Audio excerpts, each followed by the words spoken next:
Hello guys, Brandon Carey here, and today we are going to continue our adventures in the Australian outback with Crash Bandicoot. Another old PS1 classic to keep playing after we beat Spyro 1 on the last stream. Where we left off is that we had just finished defeating Ripperoo, and we are now going to proceed to the Lost City. This is going to be an interesting level.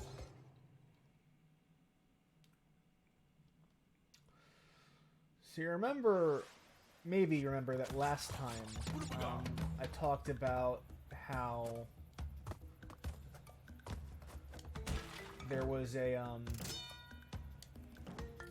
change between the versions of this game, where in the original, to get a gem in a level, you had to not only get all the boxes, but do so in a single life and finish the level. Like, if you died once during level, the game was over. Or the gem was over and you couldn't get it. That's no longer true for the most part.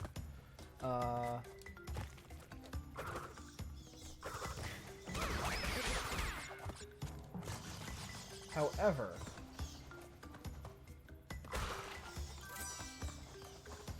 a level like this, where the gem is a colored gem, like if I get the gem here, it will be the green gem.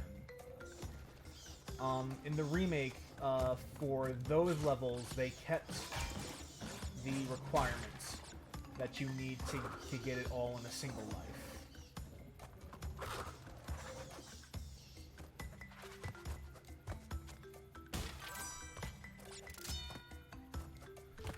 So, in other words, if I die at any moment in this level, I will no longer qualify for the gem.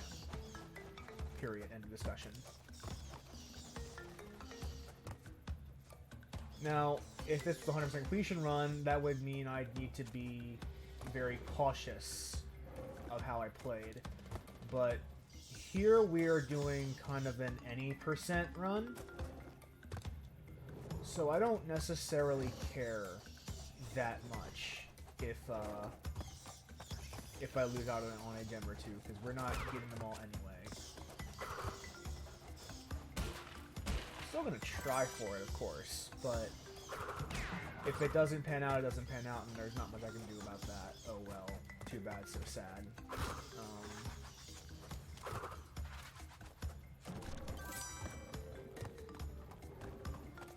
Not doing. Oh, we're getting some decent luck. That could always change at literally any second, because this is, as you recall, a very lethal game. You can die pretty easily. Especially since I am now without mask. This is an evil jump. Yep. And now I can no longer get the gem. My gem dreams are over. Which means we can probably play a little looser.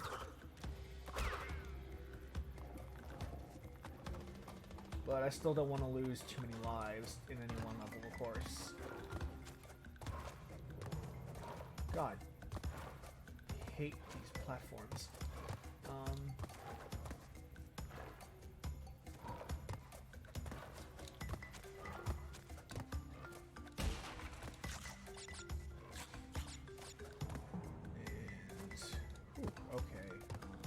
Jump, jump, miss. Jump, hit. Cool. Now let's try this one again. Damn it! I'm just gonna keep going. I don't care. I'm not getting the gem anyway, so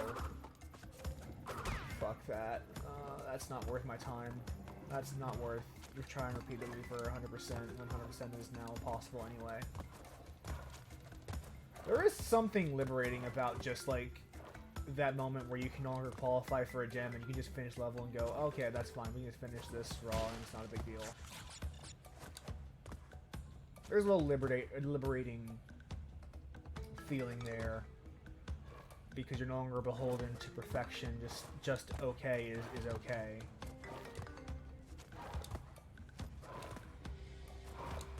Tricky timing. Interesting.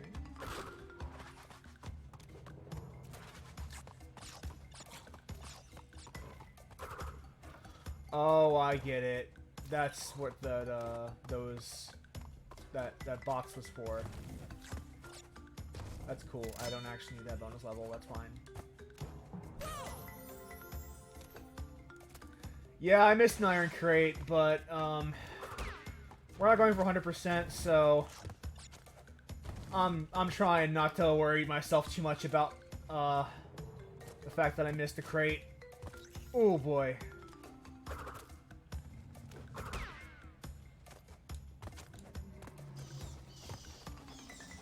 Plus, this is one of those levels where you need all the boxes to get, or not all the boxes, perfection. And I've already died a couple times to get the gem.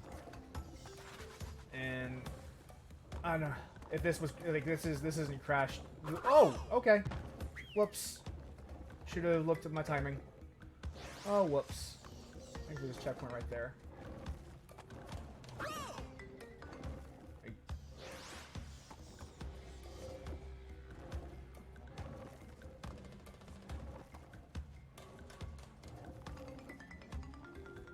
What is the timing on these? Oh!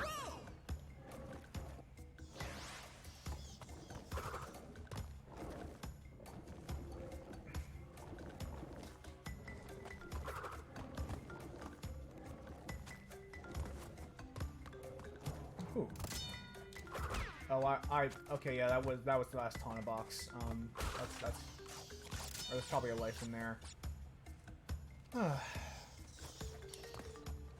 Like I said, there's something very liberating about just being able to settle with mediocrity. Whew. Because once you realize that you're not able to get a perfect run, then like you don't have to sweat a missing box or two.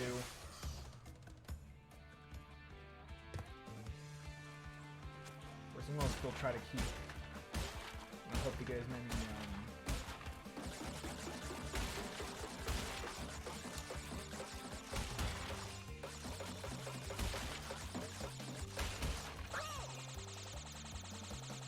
That's hard. That's hard. But I think if I slow down a little, I can do it.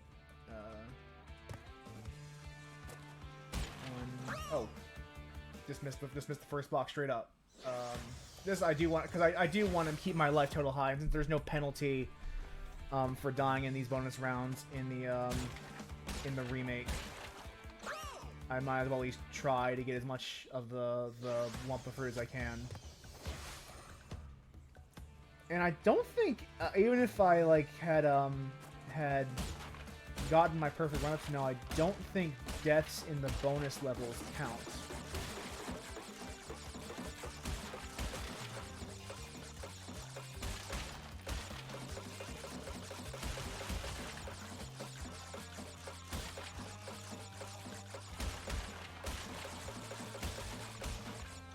Oh.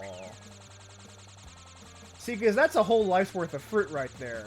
And in this game, lives are valuable. That's over a life's worth of fruit.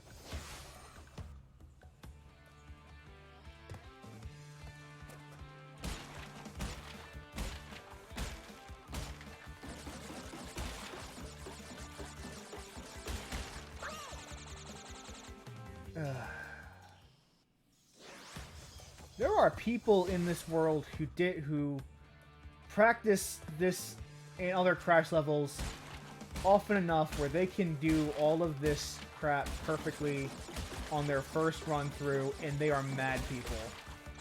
They are absolute madmen.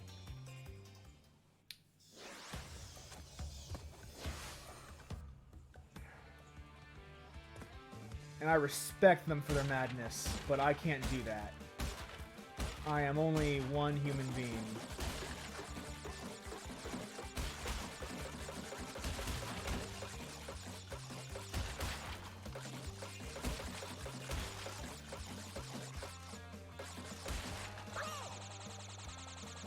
Okay, I might have self for mediocrity here too. But this is certainly a bonus level. This is the Crash Bandicoot I remember.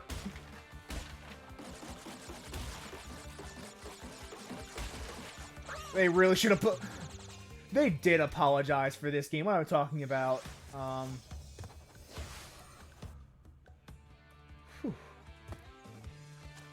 This game was so famously hard, they actually had to publicly apologize for the original release.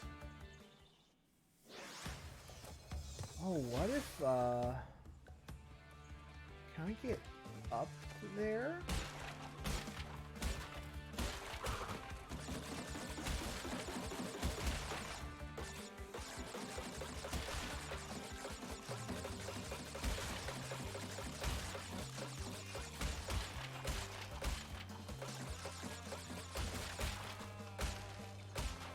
Good enough. That's almost 4 lives worth of material.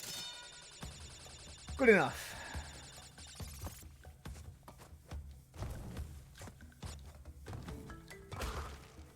Whew.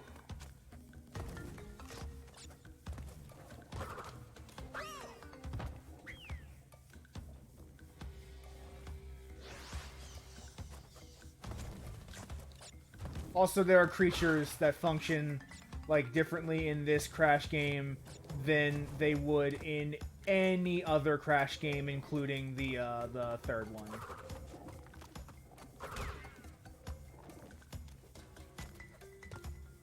Alright, so I'm not getting the gem, but yeah, there we go.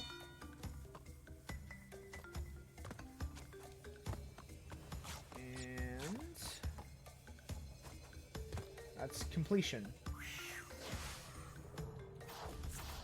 And remember, if we wanted the gem, we had to do that all without dying. A single time. Not even once. Ooh. That's why that's why I like Crash 2 a lot more.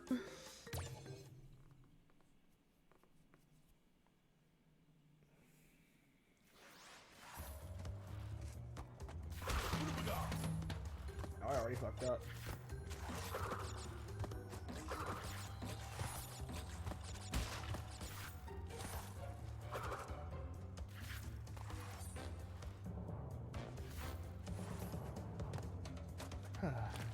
Remember this level?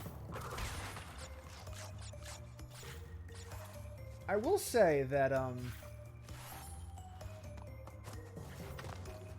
kind of a way to credit the design team for the original game. There's something to be said for the fact that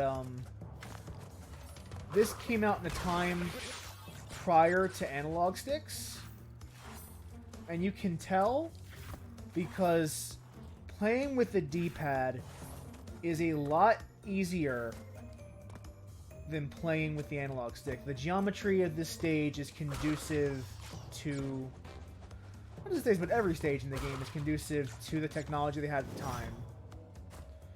To the point where the analog controls are actually inferior to what we're to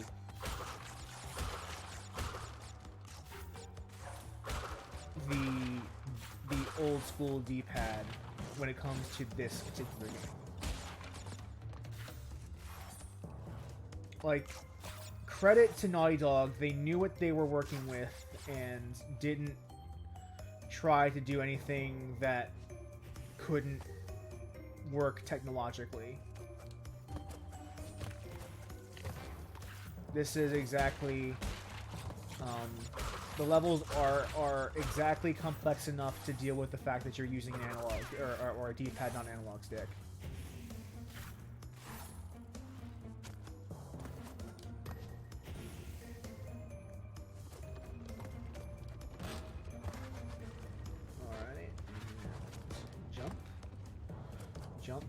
Jump.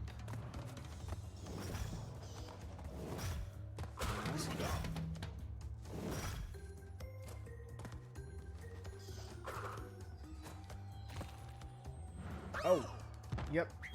That was, I saw that coming as soon as I hit that platform. Trying fancy shit will get you killed. Whew.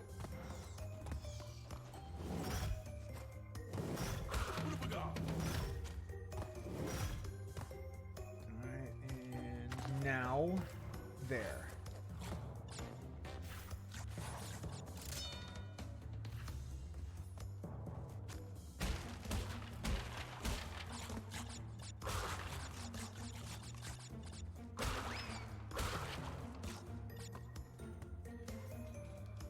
Always pay attention to where the fruit is telling you to go. If the fruit is the fruit's showing you that there's a if the fruit's going off platform, odds are that there is something off platform for you to do or look at.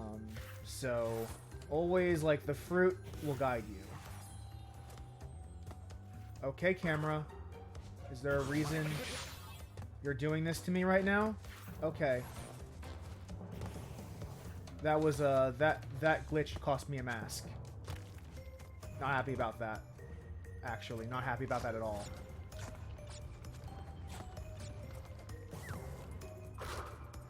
But we got a checkpoint.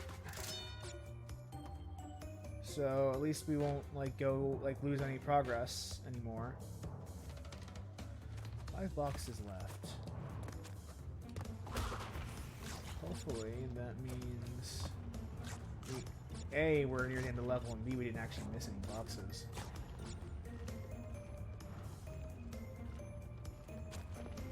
Oh.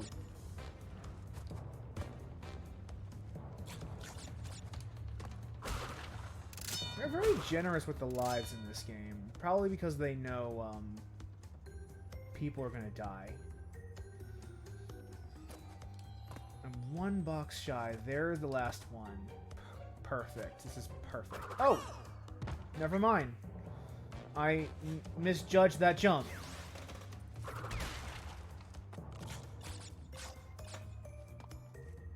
That's a feels bad moment.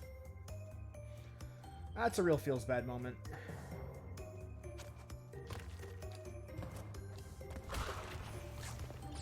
And 1, 2.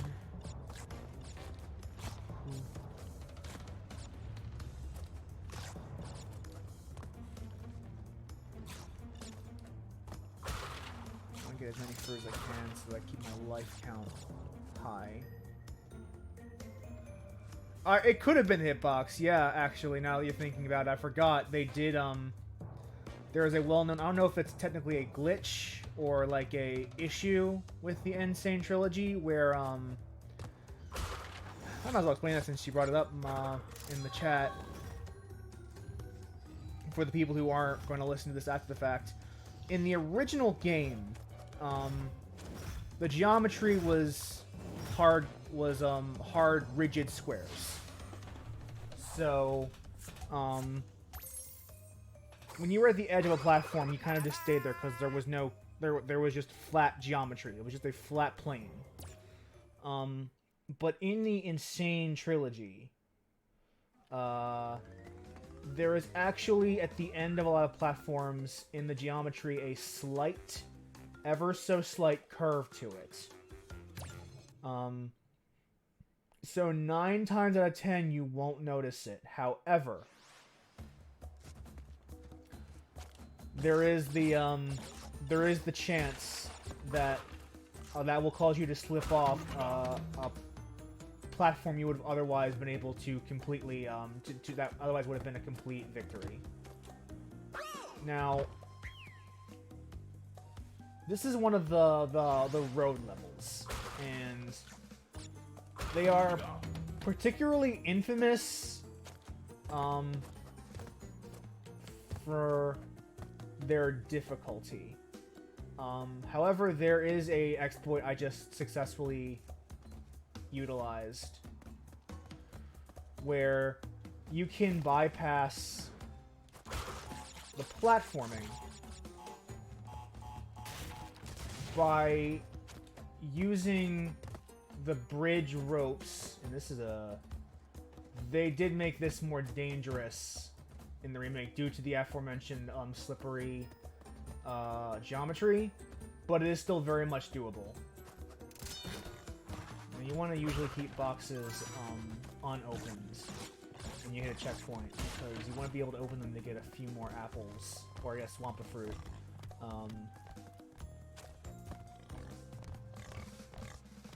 As you can see, what would be a very, very tricky platforming section, infamously difficult. Like these levels are well known for being some of the hardest in the game. But this strategy, I should probably get on firmer footing before I try some of that again. It doesn't make it impossible to lose, but it makes completing this level just so much easier.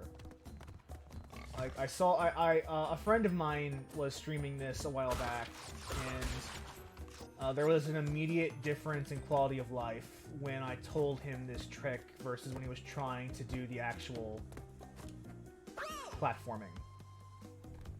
And you notice, like, I'm not perfectly doing it, but even if you fail this a couple of times, it is still generally worth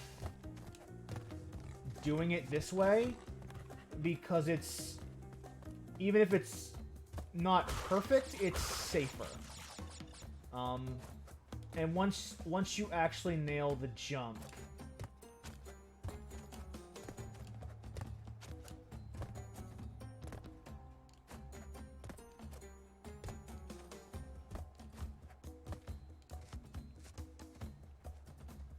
it's just, see, look at that platforming that I'm not doing as a result. I'm probably saving, like, net more time doing this than actually trying the level.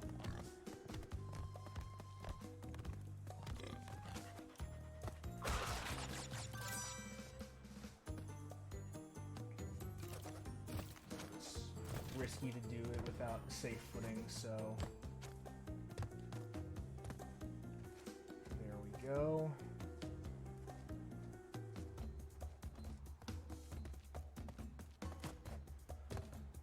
Oh, this doesn't matter. This is a gem path, so I can't 100% this level anyway. So, okay, great, good to know. Good to know I've been wasting time trying to get all the boxes here. I could just be going. Wonder. Yeah, that wasn't worth trying.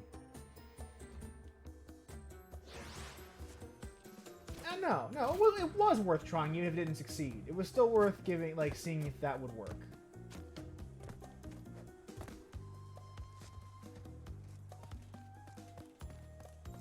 I don't want to rescind what I just said. It is absolutely worth trying, even if you don't get it on.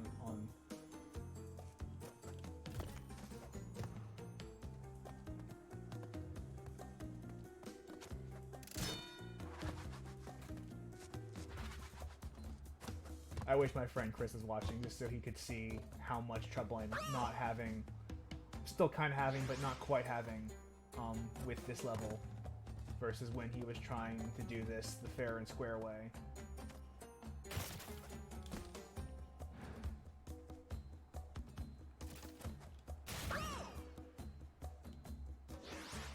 I should probably at least give the platforming here a shot so that people can compare and contrast.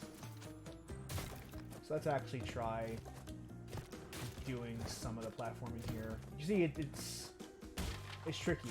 There's a lot of work that goes into getting a platforming on this level perfect.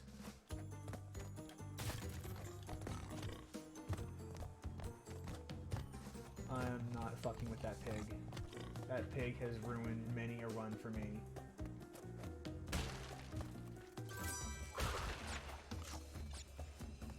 Let's see if we have any goodies to get in the Tana level.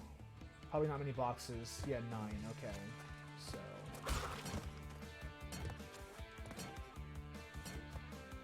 Okay.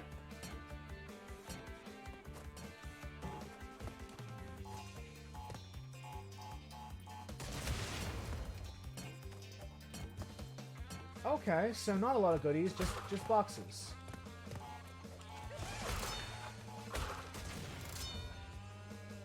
At least I got 2 lives out of it. It's something.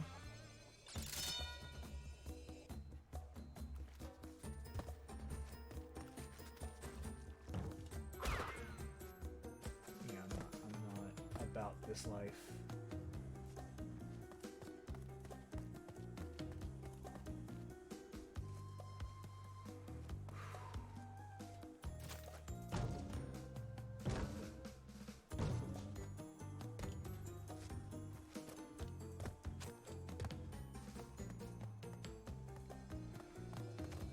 There are 11 boxes in that. Oh, there's a backpack there. Oh well. Notice that apples mean that there is a secret there that I clearly missed.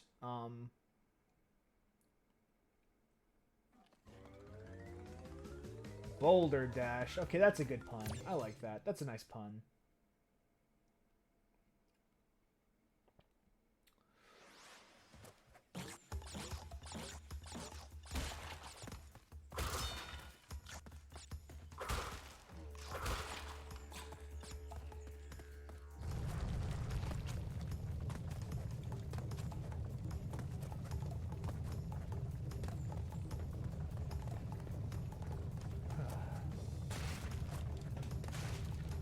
These chase levels are not easy because these obstacles will slow you down, and if they slow you down enough, you will get hit by the boulder.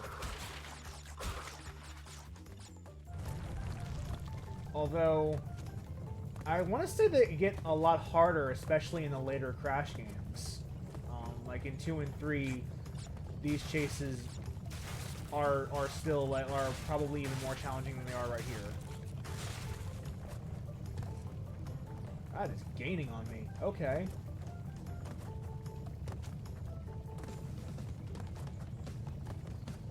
Whew. Okay.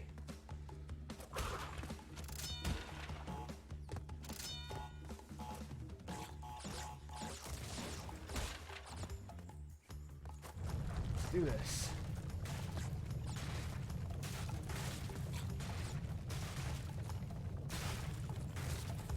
The obstacles deliberately slow you down. Like if you hit them, you slow down. But even while you're dodging them, like you are losing speed compared to if you had just been going straight.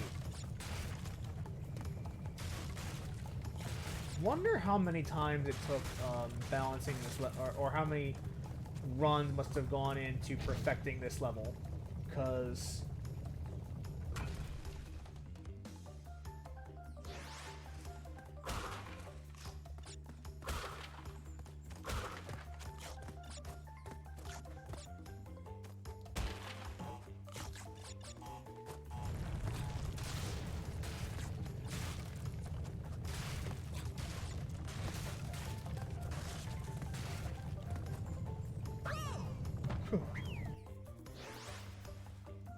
I want to say that Crash actually jumps faster than he runs.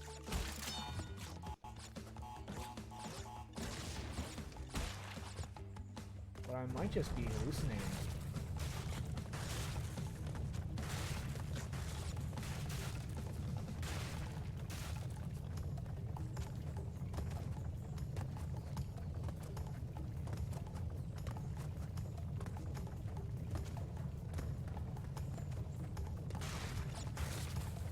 I do like his facial animations when he's being chased by this boulder. Like you do feel like there's genuine threat here. Holy shit! Holy shit! Come on! This is annoying.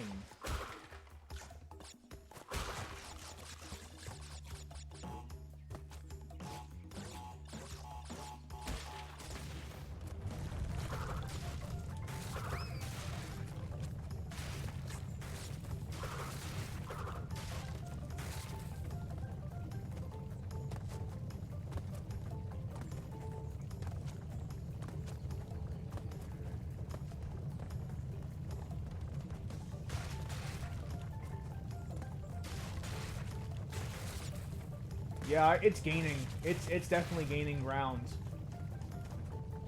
Yeah. Holy shit, how do I outrace this? I don't know what I'm doing wrong.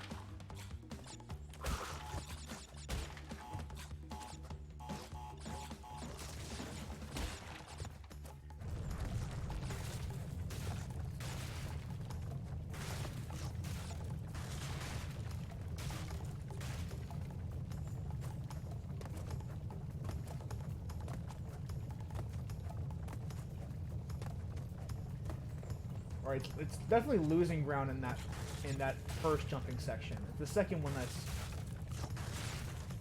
screwing me up. Where it's clearly gaining ground in this one.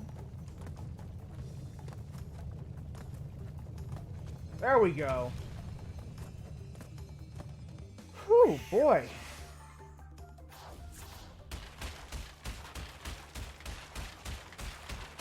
And this is where the recursive kind of like level design goes in, where we can't get this gem until we've gotten a different gem.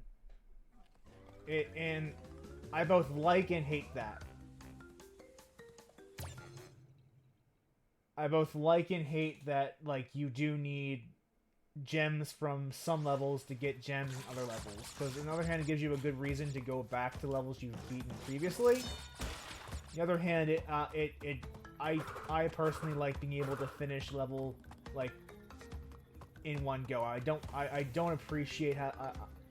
I don't like having to go back, but I see the appeal of being forced to go back. It's complicated. Like, that's why I like Spyro 1 a lot, is because you can play through an entire, like, you can play through that entire game without having to backtrack if you just do levels right the first time.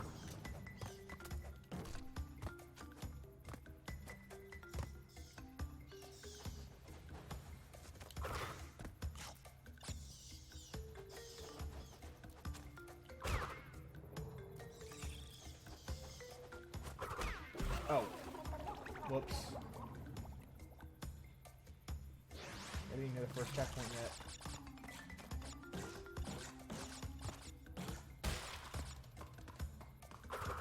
There's 90 boxes in this level. Perfect. That means I'm probably not going to get a gem because this is one of those levels with the key. I don't think I ever actually learned how to get the keys in this game. Oh, they're from the Cortex bonus levels, right? Of course.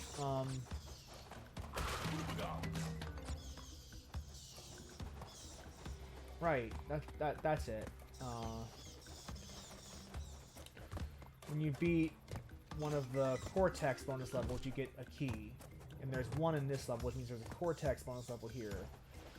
The bonus levels kind of scale in difficulty. Taunas tend to be the easiest. Whereas Brios are kind of middling, whereas Cortexes are genuinely hard bonus levels. And when you defeat a Cortex bonus level, and there are two of them in the game, there's two keys in the game, you get a key.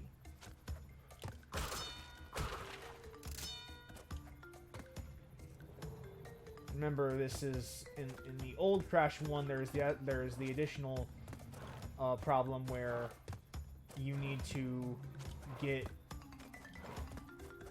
the bonus complete in the first attempt, because secondary attempts aren't possible in a run. Like, once you fail bonus level in Crash 1, the original version, you straight up can't try it again unless you replay the level. So consider that, like, in that first game, that means you're playing this whole level, getting 3 Cortex faces, and then getting one shot at the bonus level. I'm so sick of these stone platforms. I'm so sick of them.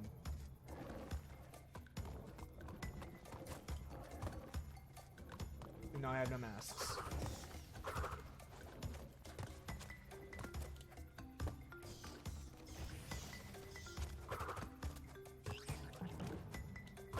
Oh. Whew. Jesus. Hey, welcome to the chat.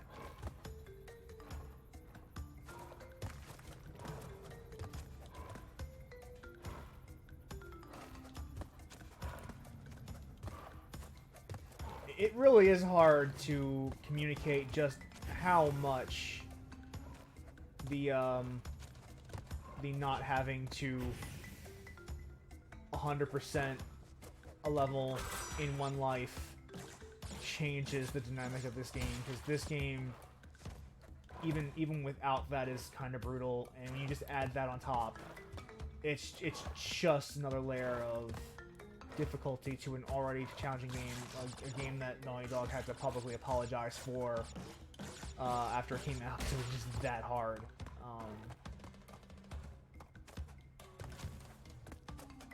Like, a lot of the designers who designed Crash 1 did not realize how hard the game they were making was when they originally designed it.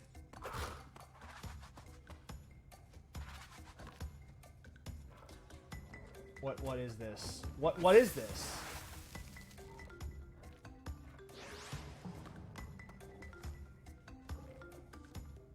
Oh, I'm so tired of the nonsense of these levels.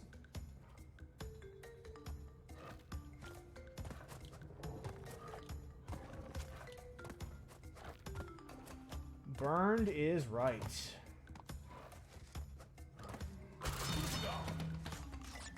Oh!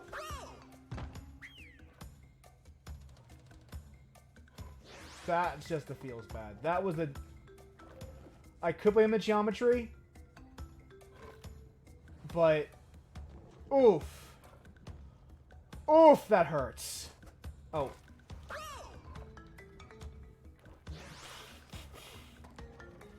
Getting sloppy and reckless, and that is unbecoming of a streamer, of a meme streamer.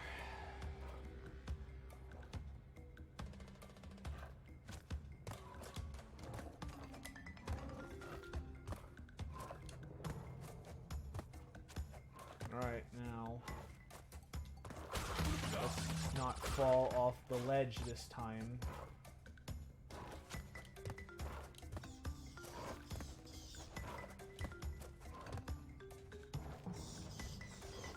That's not fair.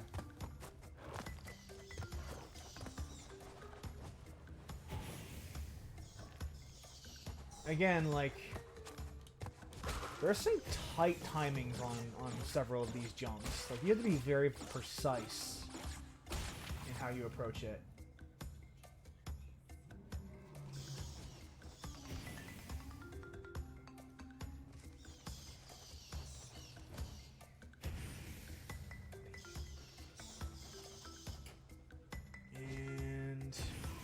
Chance.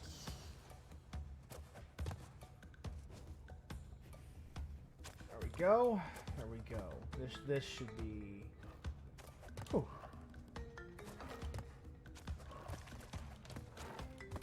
Of course it falls out from under you. Oh.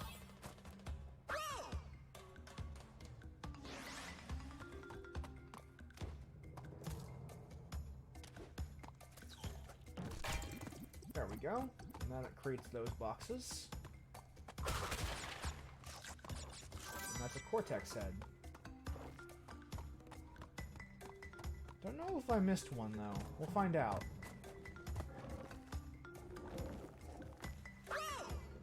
Come on!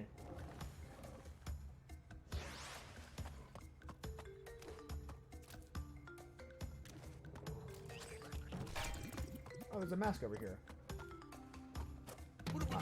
Like, that's gonna do me much good, since right now, like, falling off platforms is the big thing that seems to be eating me.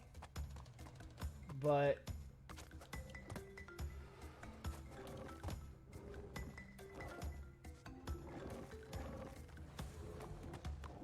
there we go.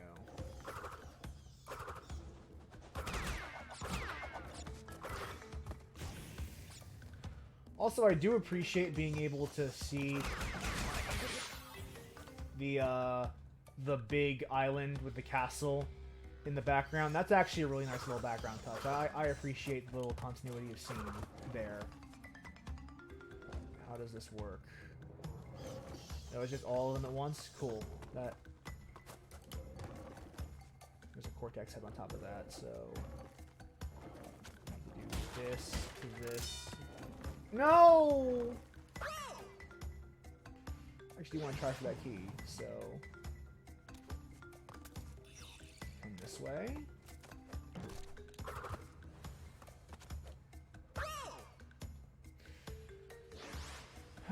Yep, I should have waited for that wall. There we go.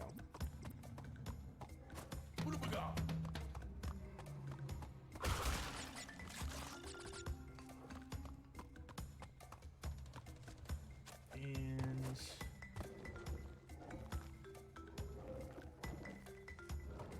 there we go. The bats. The bats aren't fair.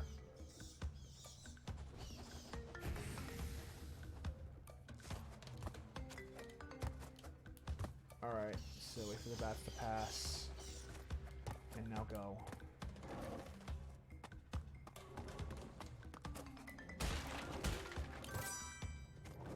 You kinda just can't hesitate.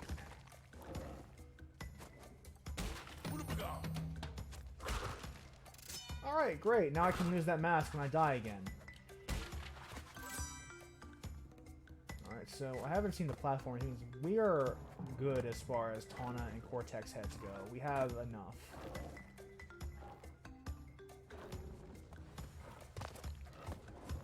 I just gotta, and we'll know when we reach the third one because we'll see the platform. That is a pretty good change from the original trilogy, or the original version of this game. Ooh, I never like these platforms. Ooh, I never like these platforms. Presume this last head is over here. And that's how you know.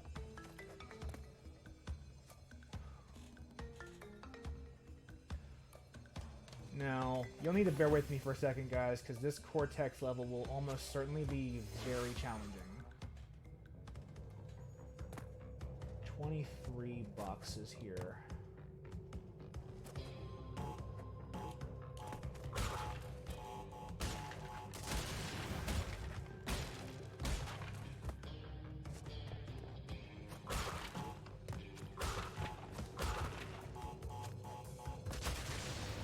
Wasn't that bad at all, actually. Got a key from that. Whew, that wasn't that bad. I was afraid that was gonna be. I mean, we didn't get any really like fruit out of it, but we got the key, which will unlock a level that we will probably not actually play. Alright, that's the third Tawna head. So where is the Tawna bonus platform?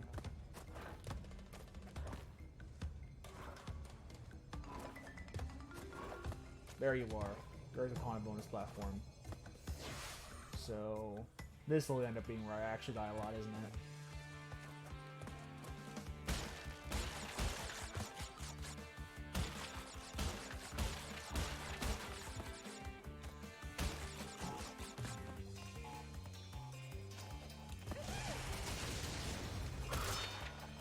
That also wasn't that bad. I do like the Tawna levels almost always give you 2 lives at the end. So 9 boxes remain.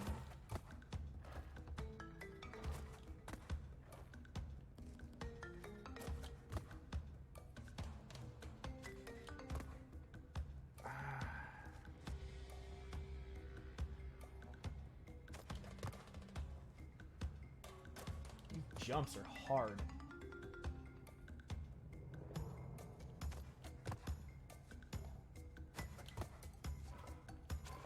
Alright. 8 boxes remaining.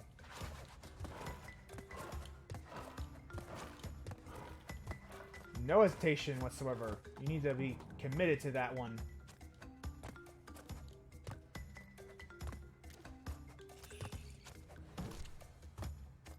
That should be the remaining 8 boxes here.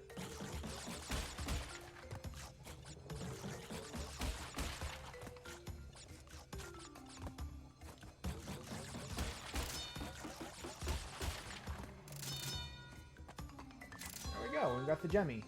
So that's a perfect level.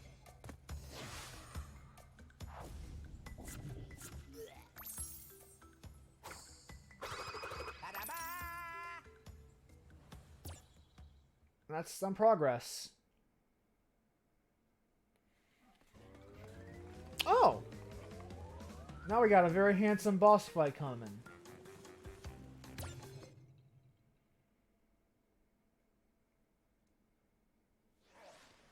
Yeah, show me them biceps, dude.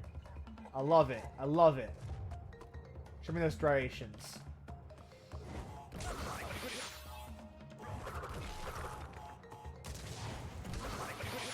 Alright.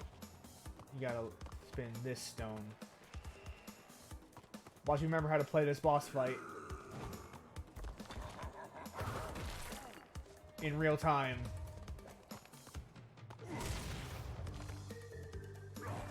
That was just some bad luck.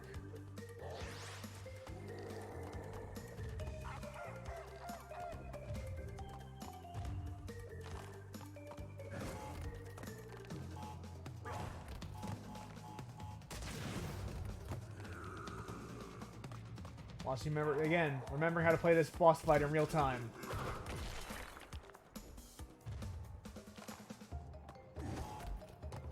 Never like to interrupt someone's flexing, but you know, I'm trying to beat them, so they gotta be distracted. So while they're distracted, I gotta use that as my counterattack opportunity.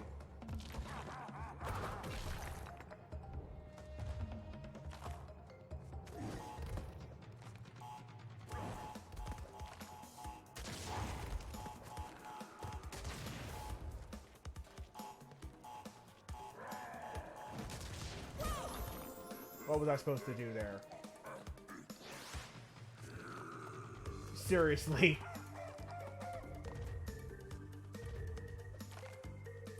I like the soundtrack for this boss fight though. It's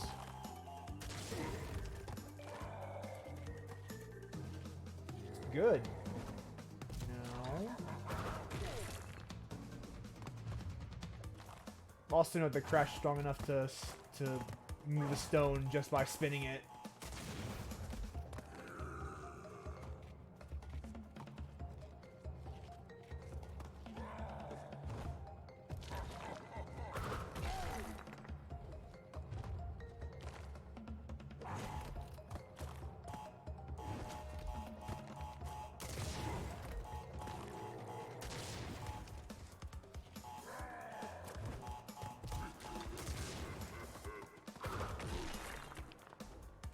Alright, one more and we should be good.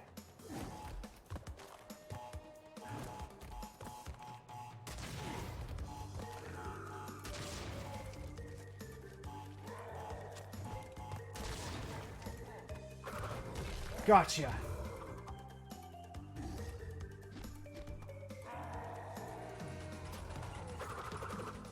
Look, I like seeing you flex, but we gotta move on, unfortunately. We got things to do, as much as I would love to watch this bodybuilding show.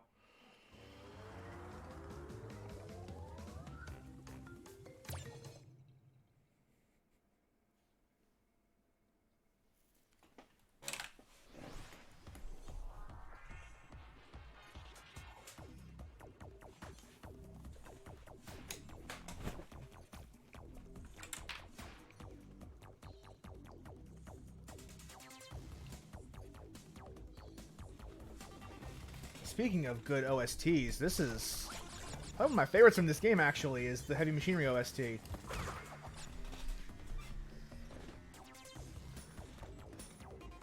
That's some of my favorite levels in this game are actually come from this particular, like, aesthetic of levels. This is just pretty good 2D platforming right here. Not a whole lot special to it, but solid mechanically.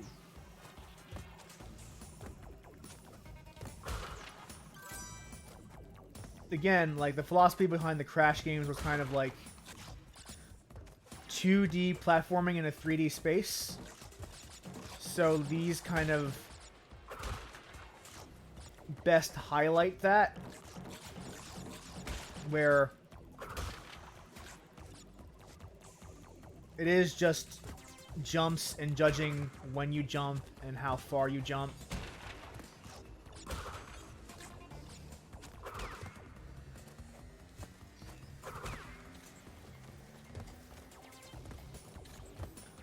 I wish the blue pipes didn't glow in the remake,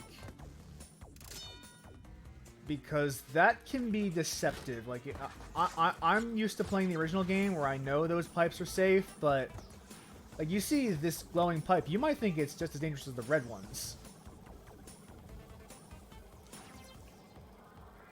I wonder if I can jump on it. No, I cannot. I forgot if I could do that or not. Lesson learned.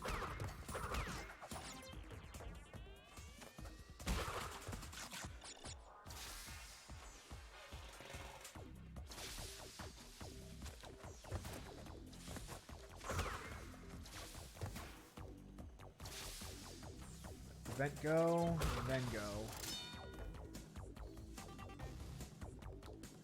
Down. On a level.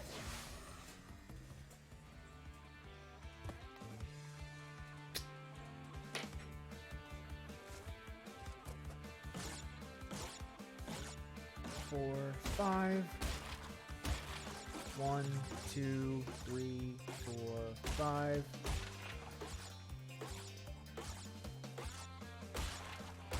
Now they actually changed these. In the original Crash 1 and in Crash 2, these boxes required 10 hits to drop 1 fruit each. In Crash 3 on the original PlayStation, they modified them to instead be 5 drops each. So they went to remake these games. They just decided to make that 5 universal across all 3 games, as opposed to doing it where it was 10 in the original and in the PS in Crash 2 and 5 in Crash 3. Like, there are a lot of like really little changes that, unless you you grew up with these games, you probably wouldn't recognize. And that was one of them.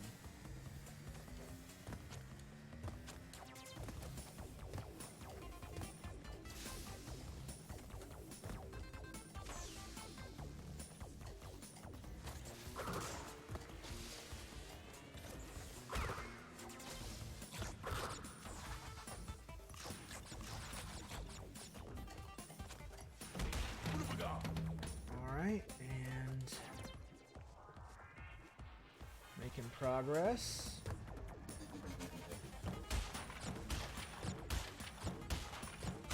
I could see someone having a problem with this section,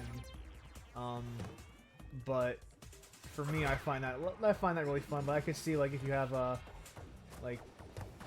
some vertigo, that could be inducing of vertigo. That was awful. I shouldn't have done that.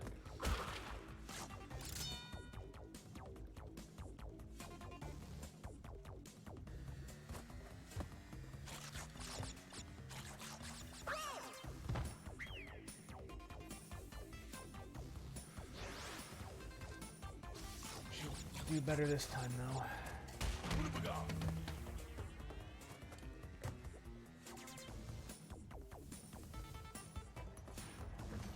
I'll have 2 masks still.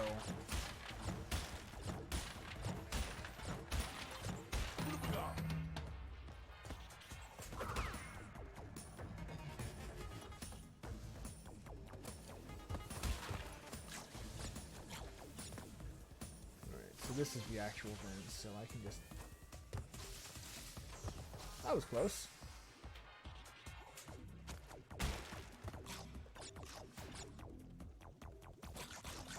And I do appreciate the apples kind of being there to guide you into how you're supposed to jump.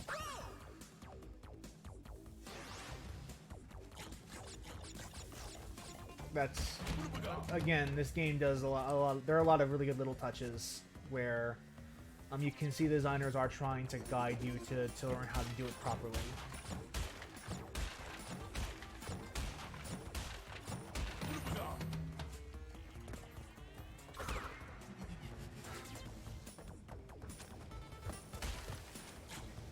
It's also funny that Crash and Spyro were kind of forever linked as the PS1 platformers, when, like, if you look at the dates, by the time, like, Spyro 1 was coming out, Crash 3 was about to come out around that time. Like, oh, I missed the Brio head. Oh well.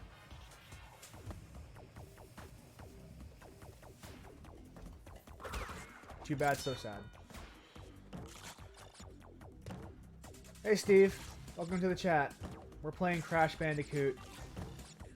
You just missed the buff Koala Man, so your loss, my gain.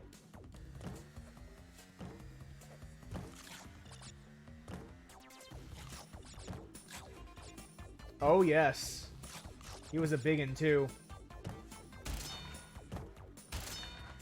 Trying to flex on me, and then he got his ass kicked.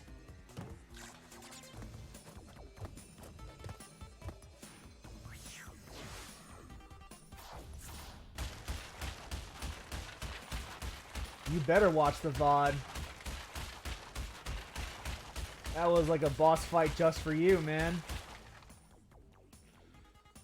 Also, poor Crash getting hit by 3 boxes.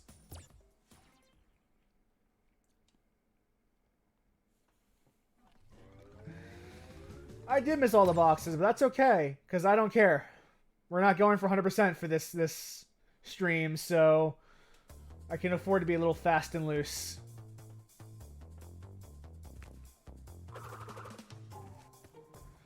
Also notice that now that we're closer to Cortex's seat of power, the levels get less and less ruiny and like foresty, and much more mechanical.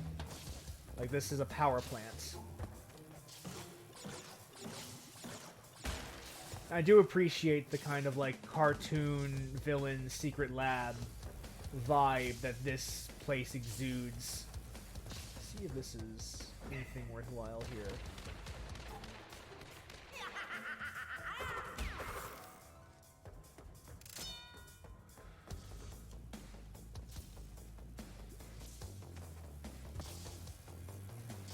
If this is like a long hallway with nothing in it, I'm going to be a little PO'd.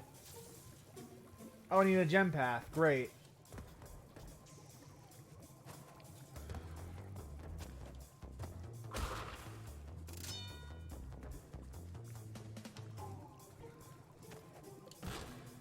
That is one of the more frustrating aspects of the Crash series, is when you go down a path and you go, oh, I need a gem to complete this path. That's kind of frustrating, actually, because that essentially just means I wasted my time trying to do this right.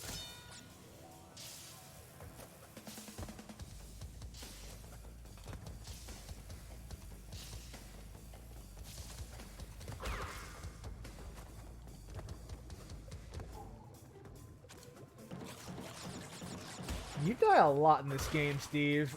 Crash 1 is a very, very lethal game.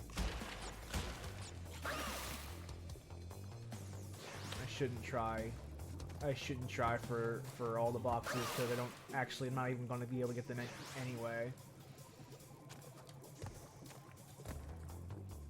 If you compare this game to Spyro, just the world is much more lethal than Spyro, whereas Spyro kind of has these big sprawling vistas. I wrote about this in the post that's going to come out after this, where I post the VOD to the end of the Spyro stream and the start of this stream, because that was the same recording. Whereas Spyro allowed you to be a little more fast and loose, because it was all about just navigating a space more than precision platforming.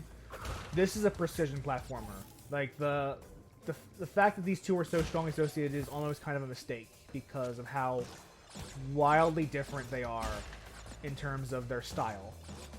Crash is very much about getting jumps at the exact precise time, whereas Spyro is more about figuring out how to get to where you need to go and not the execution as much as it is the process about getting there. It's a whole different design philosophy because this is still trying to go back to aping the old Sonic games. Again, we talked about this last recording where this was during prototypes. This was referred to as the Sonic's ass game because they used Sonic as like a placeholder graphics for Crash Bandicoot, and you spent the entire time looking at Crash's ass. Personally, if you're going to ask me which one's cuter, I'm going to say Spyro, but don't discount how cute Crash is.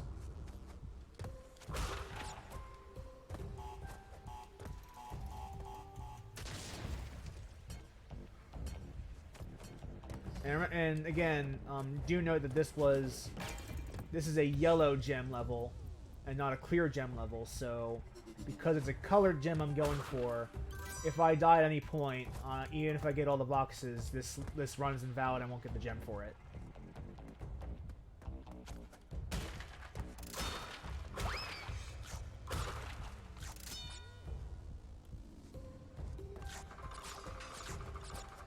I knew it. I knew that platform was going to fall out.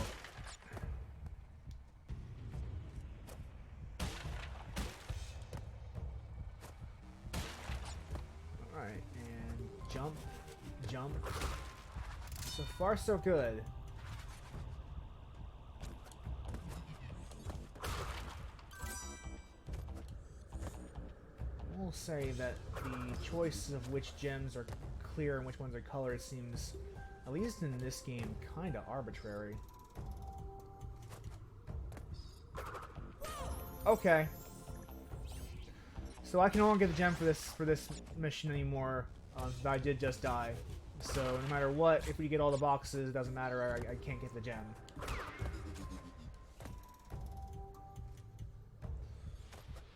That's just the way it's going to be.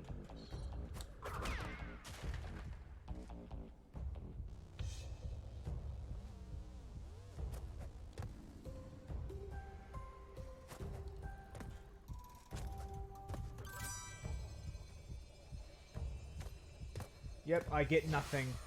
I lose. Good day, sir. 1, 2, 3, 4, 5, 6, 7, 8.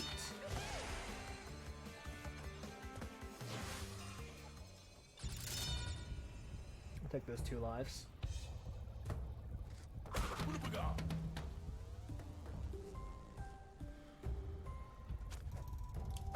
Oh. Okay.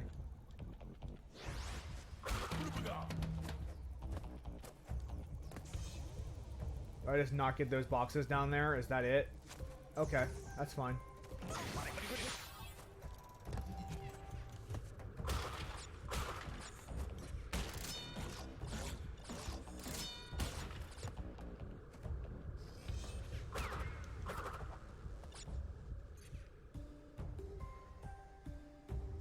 This level is kind of funky, but I do like the industrial quality to it. Like you feel, because the initial levels are much more like jungly and tropical-y. You kind of feel how Cortex is kind of changing the environment as the levels progress. You start getting more industrious, more artificial.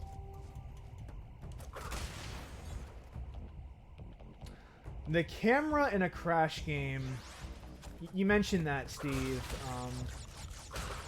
The camera in the Crash games is probably one of the things that people object to kind of the most. Because, it is hard. It is a harsh camera.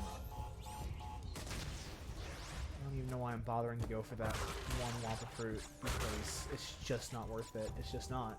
It's just not worth it, because I can't get the gem anyway.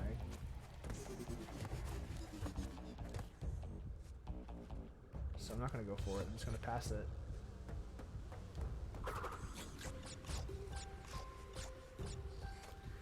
Yeah, the camera is definitely, like, it's not out to get you, but it's not doing you any favors a lot of the time. Especially since you kind of, like, a lot of this is involving, like, fairly difficult and precise jumps. Yep, those 3 boxes, the TNT and that one box in between them, are the only box we're missing, but doesn't matter because we couldn't get the gem anyway.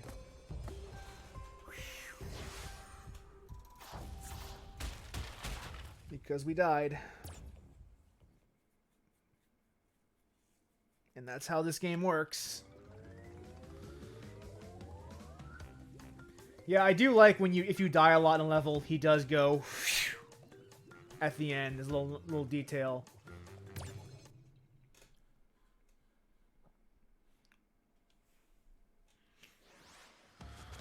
The original, I would never. I would strongly suggest that no one, like, if you're going to play the Crash 1, do it through this, and whatever you do, do not play the original PS1 game, because there are a ton of quality of life features in this version of Crash 1 that you need to have a good time playing this game.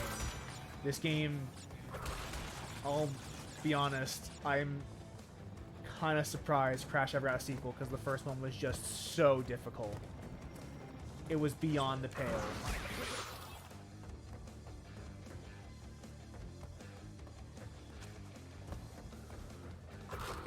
It was... Infamous is actually a pretty good descriptor for the first Crash game. What the fuck was that? What was that? Why did that happen?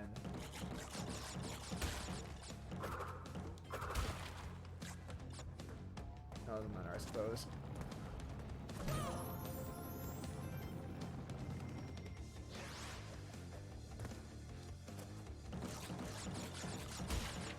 I will say that the lighting here is not flattering to my boy Crash.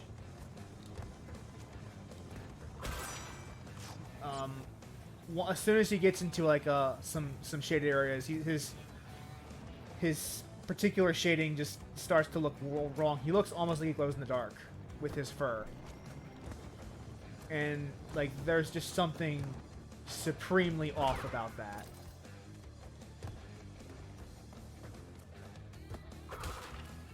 Often and vaguely off-putting about how much his fur kind of glows in the dark. Oh, I didn't even see that barrel there.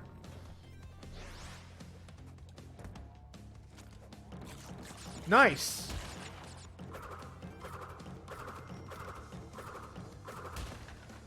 There we go.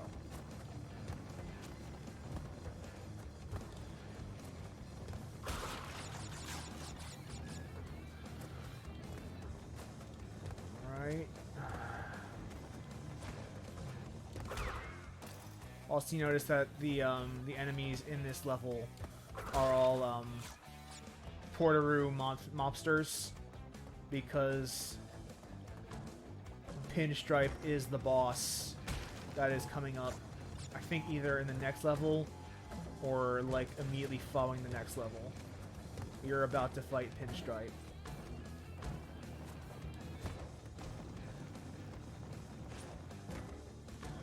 So you notice that that's why we have mobster rats as our enemies.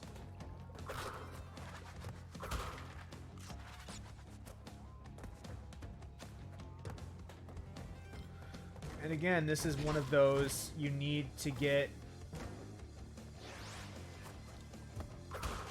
all the boxes in one life, because this is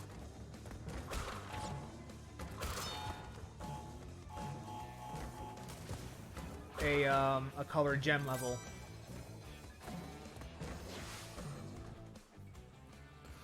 I want to talk a little bit about, like, a lot of the world building in...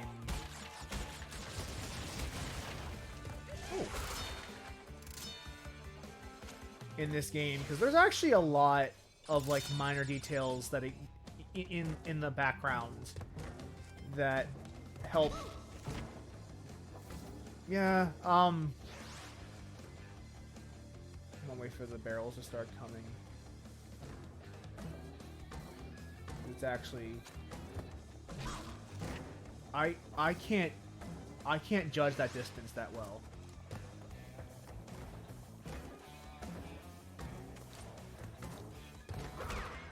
There we go. And as you can see, even though I have all the boxes, this is a colored gem level again, so no dice. Almost perfect, but you died.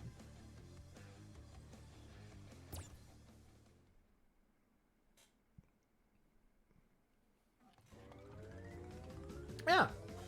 This is Pinstripe. We're going to fight Pinstripe, which is actually a fairly easy boss fight, if memory serves.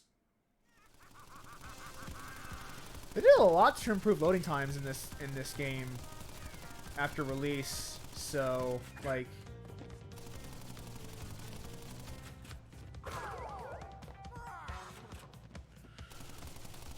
I like the cover-based shooters where I have to go in and melee the enemy every now and then.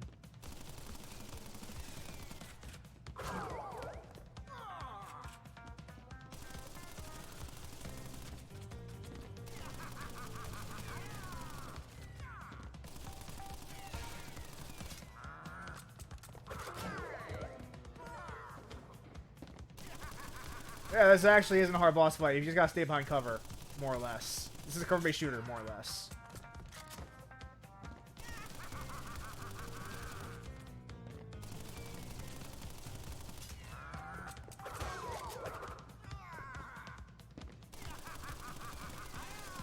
Yeah, he really likes that gun.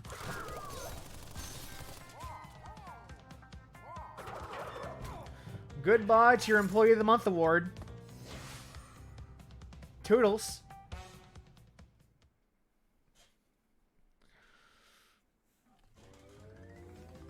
Another road level.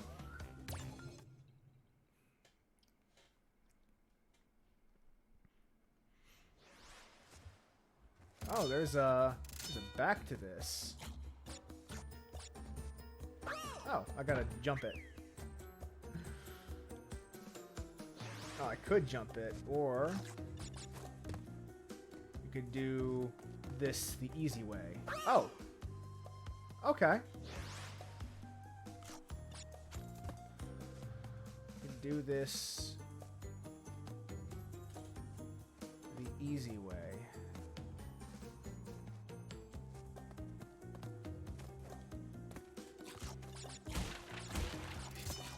Yeah, game doesn't want me to try to cheat it, although cheated is something I'm very much going to do because these levels are not fun to play fairly.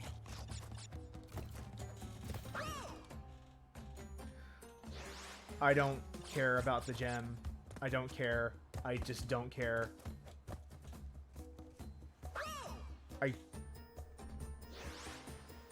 I do care. I'm lying to you. I actually do care a lot about getting the gem. I do care. Just not enough to do it for every level. I'm lying. I do actually care about this.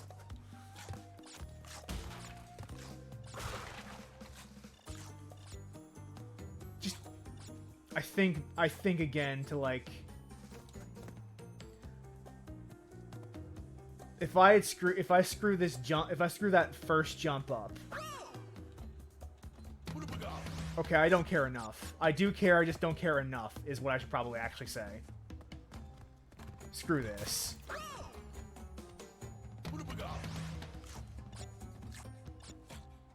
Give me a mask, because that actually makes a fucking difference, game. Falls are one-hit kill even with the mask, so, like, what are you doing?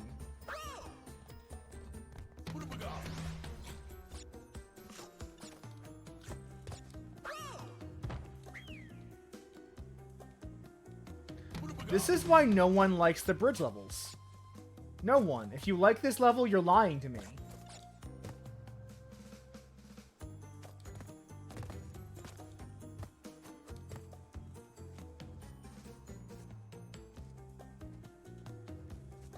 If you like this level, you're lying, you don't actually like it. That's how that works.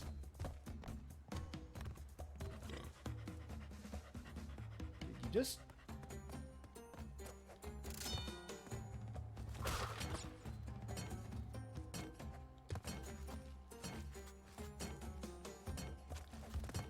Yeah, I could do this complicated, like, timed and precise jump, or I could just walk around.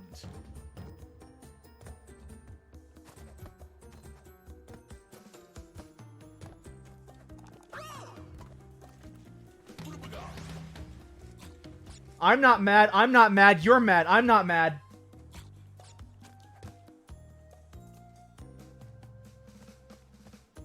I'm not mad.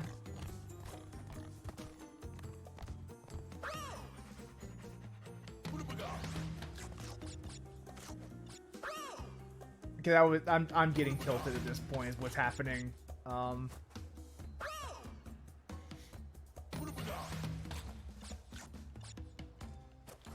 The worst part is that even if I was playing fairly, I'd probably be dying actually just more than if I was doing this cheat.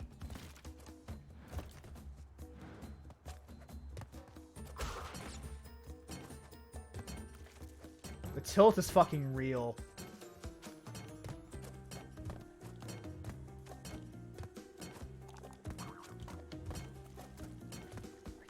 This box, I can't actually see my footing.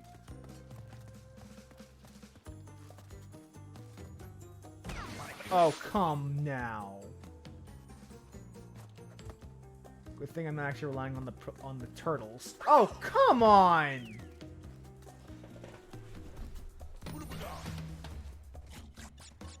I'm not mad, you're mad. You're mad, I'm not mad. I'm mad.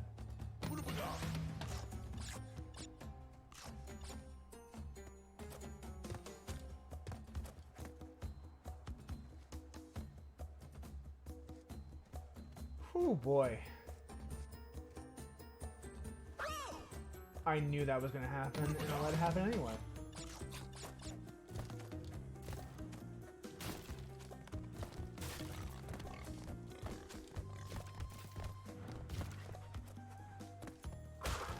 Play it fairly, I suppose. Oh, you can't be serious. Guess we're not playing it fairly.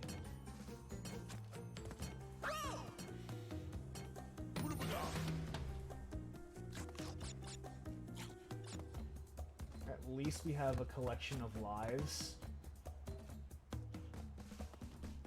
that can sustain us through these troubled times!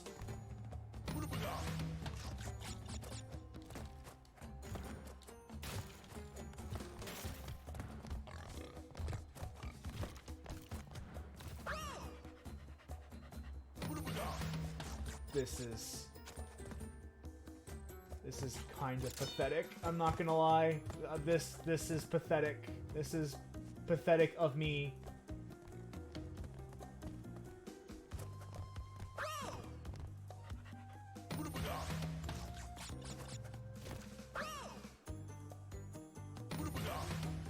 And to think, like, in the original game, you had to do these levels without dying to get the gems. Just straight up. Oh, this is not good. Might as well abort now while I still can.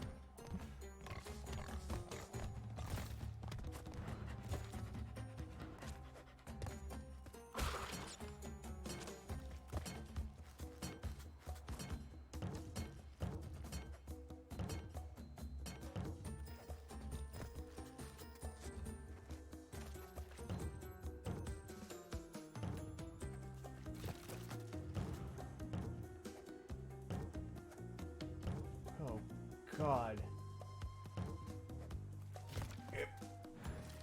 Ooh. There we go. That is forward progress.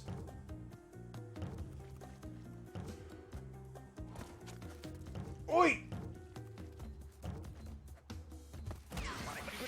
Well, that's fine.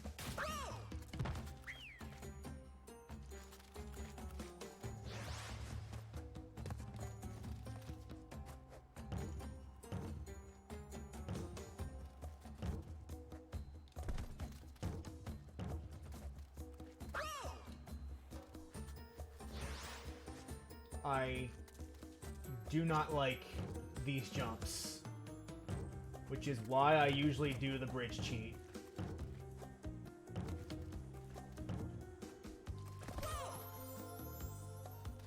That's just not fair. That's just unfair.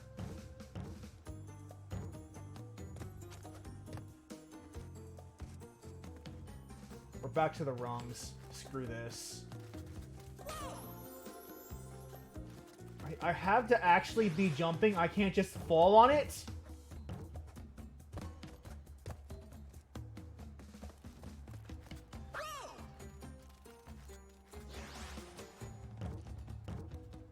This is where lives go to die. It's the bridge level right here. Oh, come on! I landed on it! Fucking bullshit. This level is bullshit. This level is complete bullshit.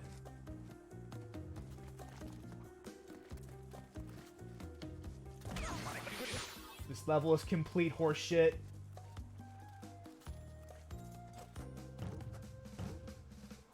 Oh my god, this jump. Oh my god, this jump. I'm not kidding when I say that Naughty Dog had to publicly apologize for this game. They've said outright that they made this game too hard. That is like a confirmed Naughty Dog themselves thinks this game is too rough.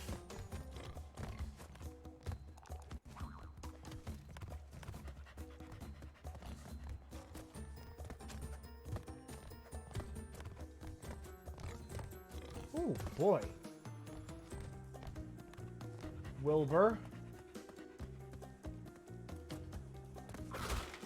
I'm not dealing with that pig.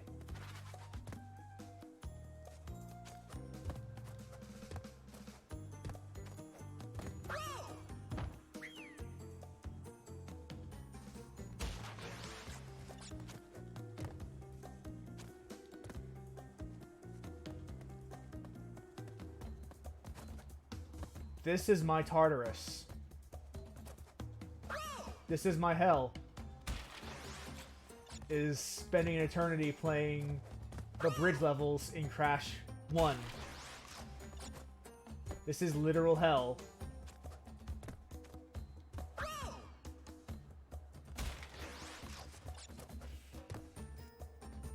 Oh boy. Thanks to Anubis 4 duty remains calm. Oh boy. Alright, here we go. This is bad. That's gonna fall off, I can tell. So let's try this again. Let's try this one more time. Come on. At least if I fail this way, I can just... Oh! Okay. Okay. Let's try just doing the platforming, maybe, actually.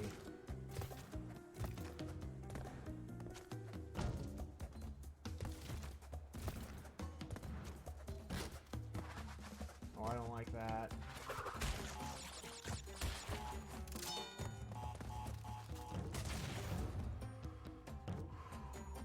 Boom, boom, boom. I don't think I have the distance for this. I don't have the distance for this. I'm gonna have to do the bridge rope because this is not far enough. Gotta be careful about. Oh!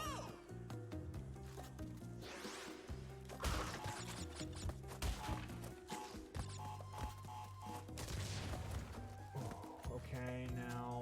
There, I might have enough distance. This part is the one that tends to really, really suck. Commit. Jump. Commit! Ooh!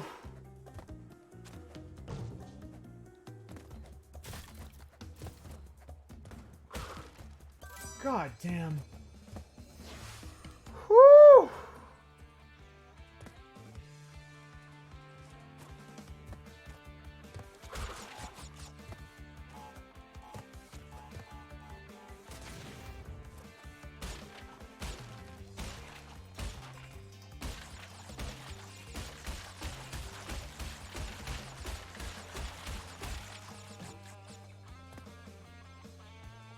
Oh, I can't get the gem anyway.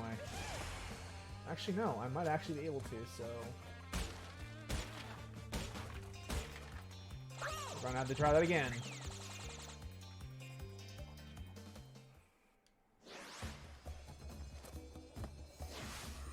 We're doing it.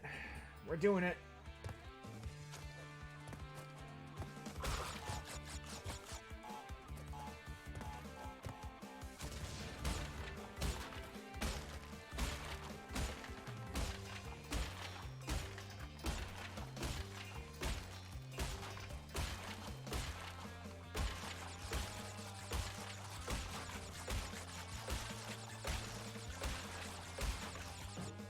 There we go.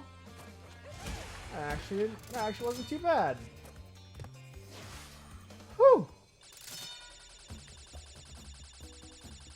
This game is hard, okay?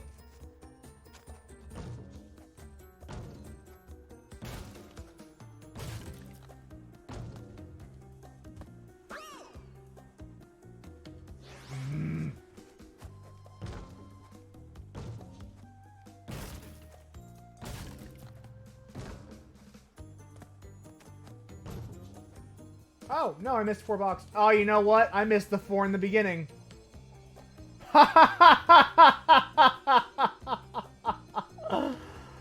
Oh. Screw it. Not worth it. Not worth it.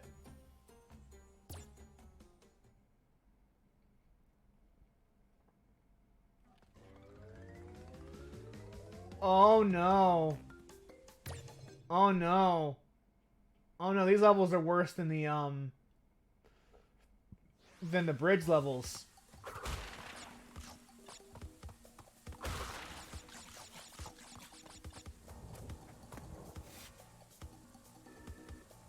Oh no.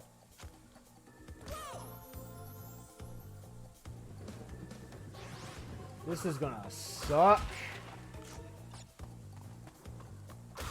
Yeah, like, the platforming is not easy to start off with, but at the end, it gets really, really hard in this game.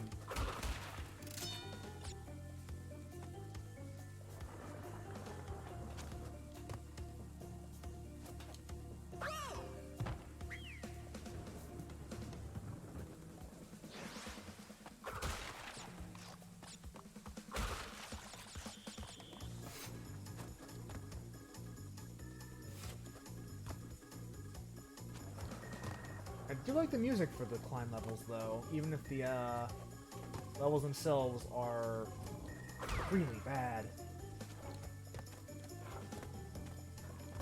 Whew.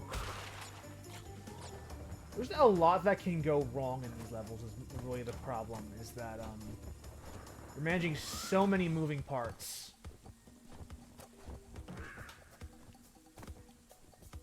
That is not worth me even trying to go for that.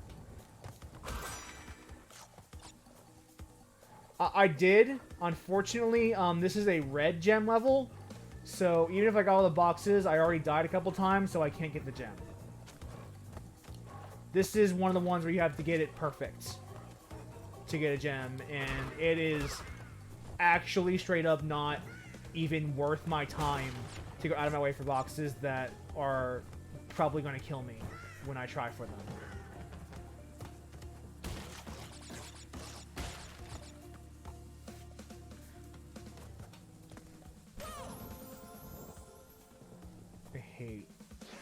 Oh, there was no checkpoint during that? Are you kidding me?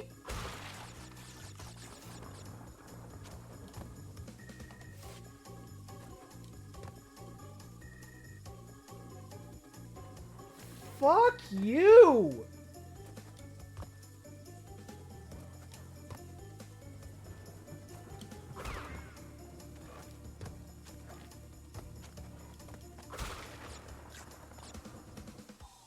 Like, this game's reputation is well earned. There's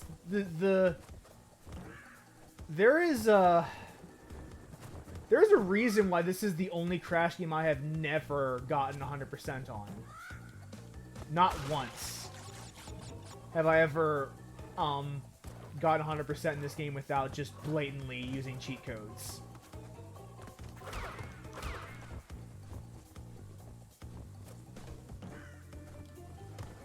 And I'll probably do the DLC level too, the Lost level, because in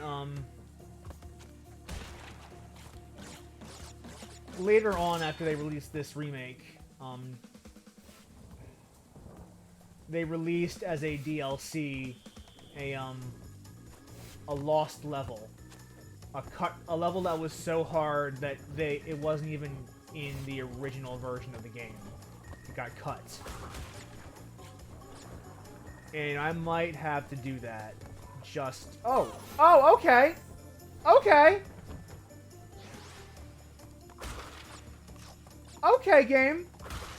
That's how I want to play it. We'll play it. We'll play it that way.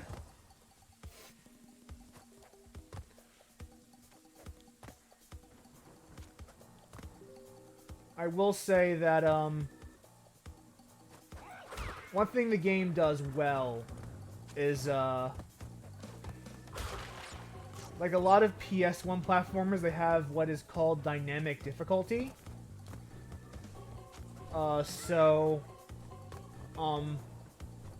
The more you die, certain aspects of the level will change.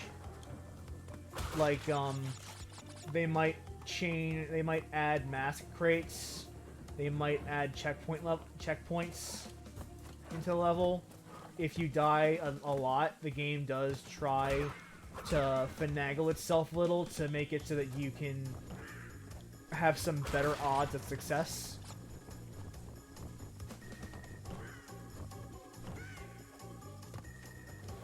And a lot of old PS1 games did that. If a lot of people knew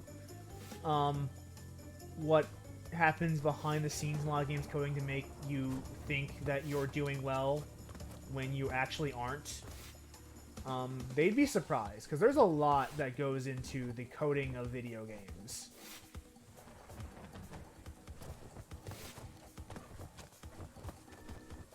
I hate that you have to commit to that you can't see it coming.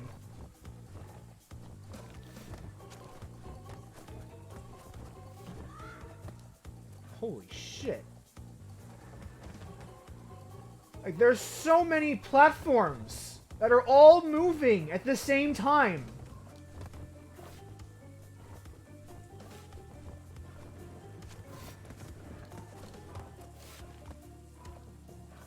This is not fair.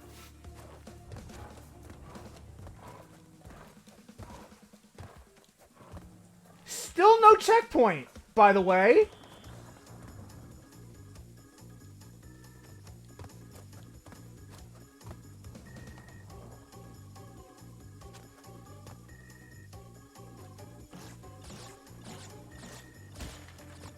Big brain this.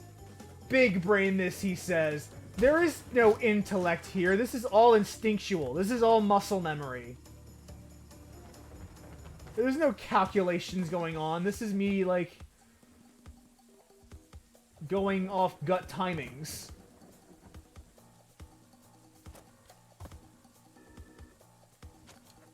Oh.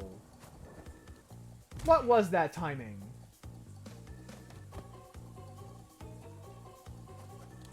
Whew. Whew. At least we have a single checkpoint at this point.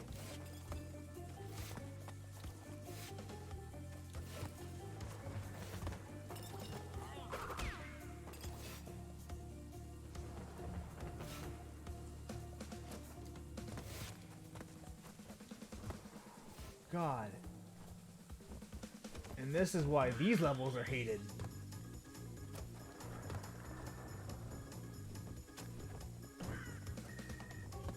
Whew, boy. I'm getting nervous. I get a Brio bonus all from the sound of it.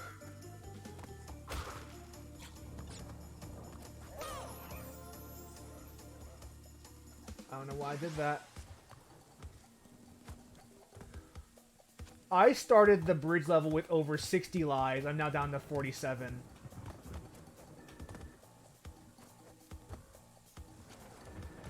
Just these past 2 levels alone. That is... I'd say that's sad, but that's entirely within expected parameters.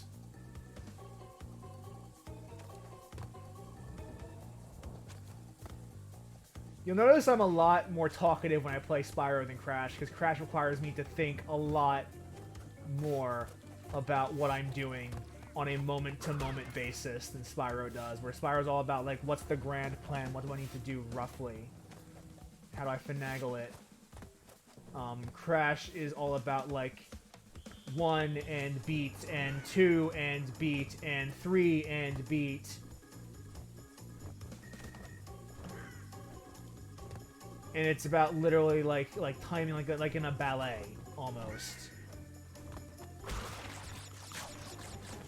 So, I am talkative because I'm used to doing this stuff on stream. Like, you'll notice I'm a lot less talkative than I am when playing Spyro. There's a lot of times where I'm just sitting there thinking and platforming and not actually doing much words. The words are not there.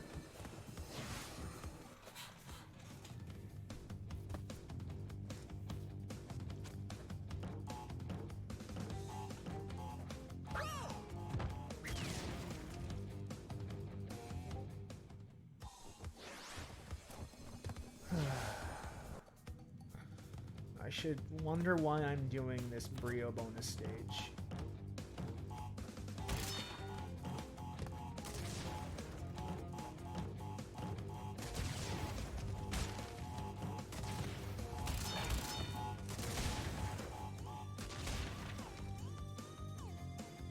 You don't get a moment to stop in these bonus stages. You kind of have to do it like, oof, ooh, boo, boom, boom, boom, beat, beat.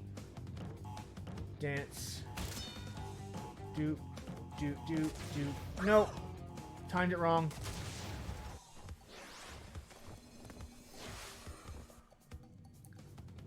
And, like, while I'm doing this, I'm not talking to you about, like, the background details and the stuff they added, because I have to focus on the just getting from point A to point B.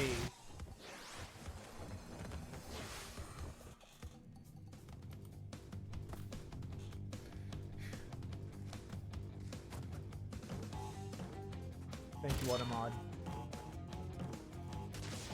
This works.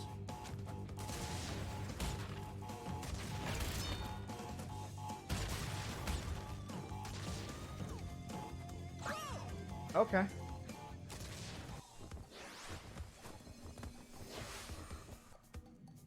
Okay. I will say, though, that we're making a lot of progress in today's stream. Ugh.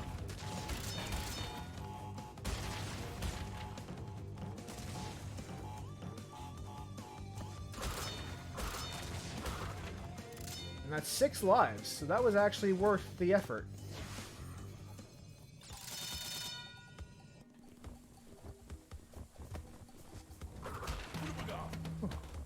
And 1, and beat, and 1, and 2, and 1, and 2.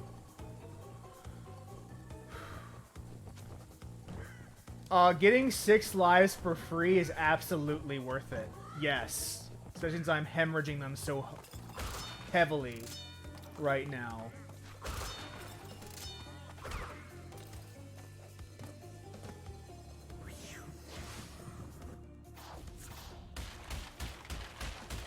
Could have gone a lot worse. That could have gone a lot worse. Lights out. Huh. That's... in case autosave is working properly, so that's good.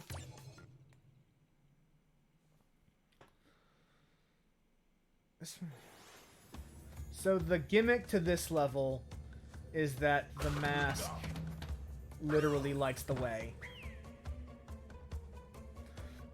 As you can see, it's pitch black, but the mask will temporarily illuminate the stage for me.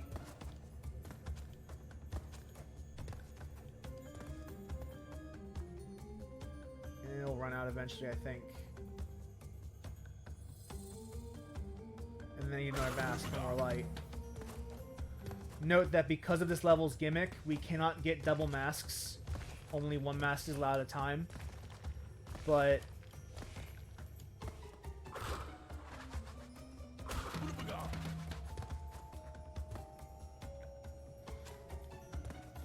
that does mean if we die or if we get hit, we don't lose our a life, but we do lose our light, which will mean we will probably almost certainly die just to getting platforming wrong without the illumination to guide us. Because these levels are very precise.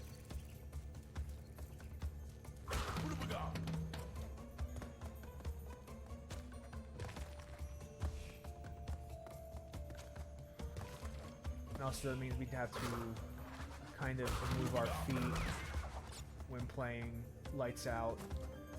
We can't stay still for very long, because if we stay still for too long, if you wait too long, then our light will go out. But we also have to manage the safety of not losing a life while we do that. Because if we get hit, our mask goes away and so does our light. So it's that, yeah, it's that managing... See? Oh, that's a perfect example, actually, of you lost our light, and that just meant the platforming would be basically impossible because we can't tell where the gaps are.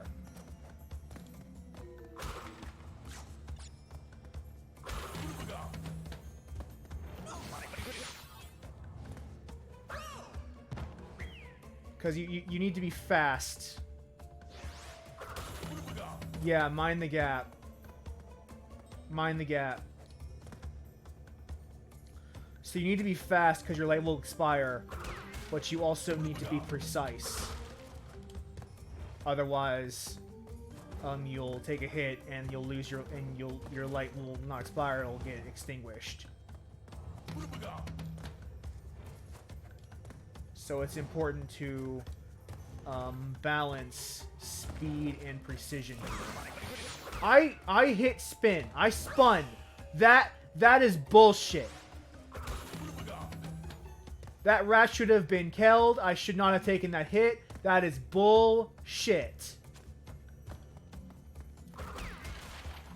Don't do that.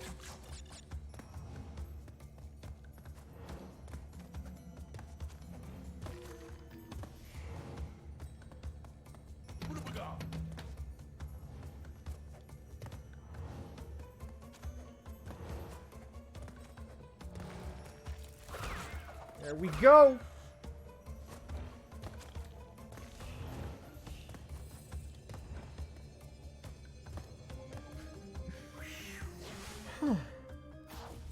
Beat still my heart.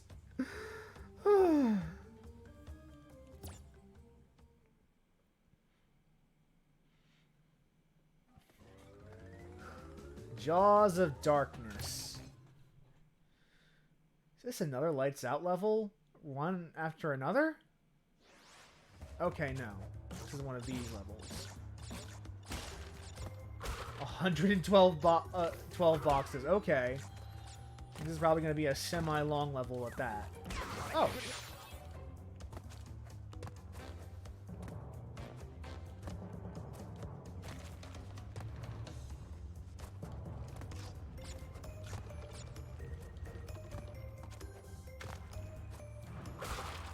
This is one of those levels that does highlight the importance of using the D-pad over the analog stick, because the analog stick actually like these levels perform noticeably worse when you use analog in the platforming than you do with the D-pad.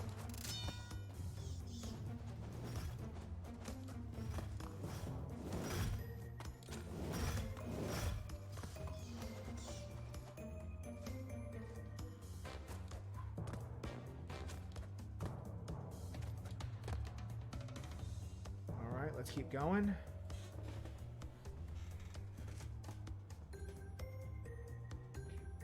I do like the OST for these stages though. For this like flavor of stage.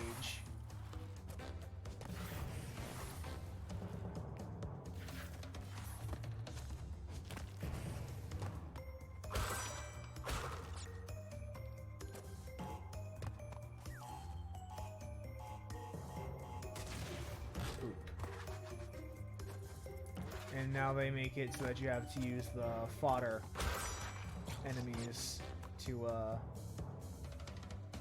fight back.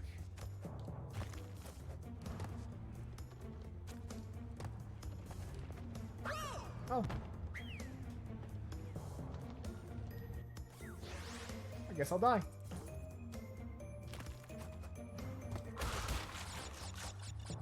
You have to use the enemies as platforms, and I always appreciate when the game makes you use enemies as like leverage.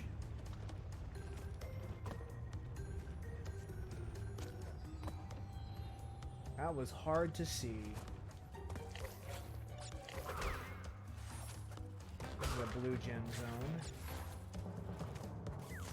Oh, this is a platform. Jump.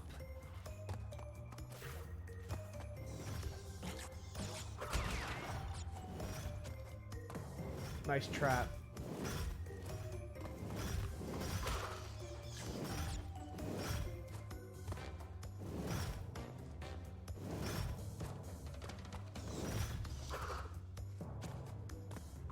Whew.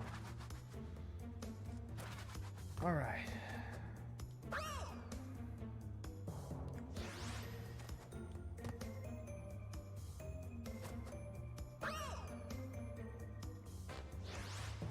This is going to be a very...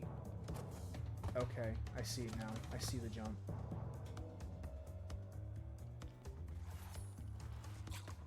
Yeah, a lot of the timings in this game are deceptive. Which further heightens the difficulty, because you have to be precise, but you also have to properly judge on what you're supposed to do. Oh.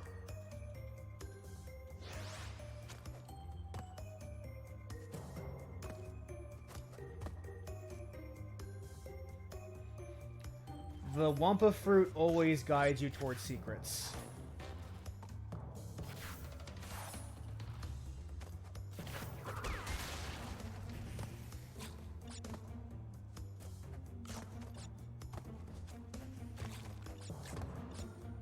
So if there's a Wumpa fruit going somewhere, we're gonna follow that trail. We missed a Cortex head. That is A-okay.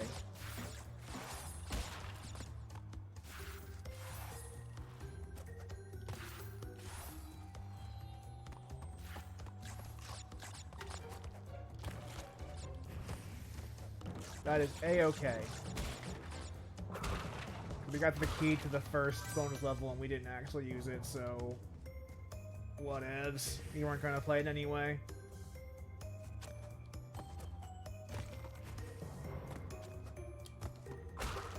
Weird choice to put two Tawna heads right next to each other, but we should talk about Tawna actually, since we're at 10 minutes left and I don't have that much to say on her.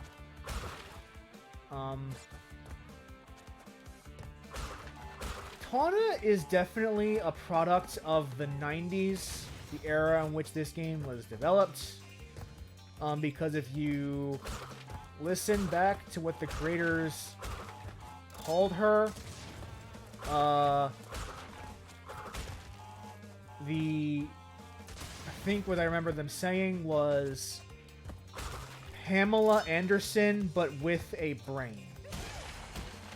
Which is weird because she's not actually shown doing anything in the original Crash Bandicoot. And she kind of didn't have a personality in the Crash Bandicoot, so I don't know where they actually meant or were going with that.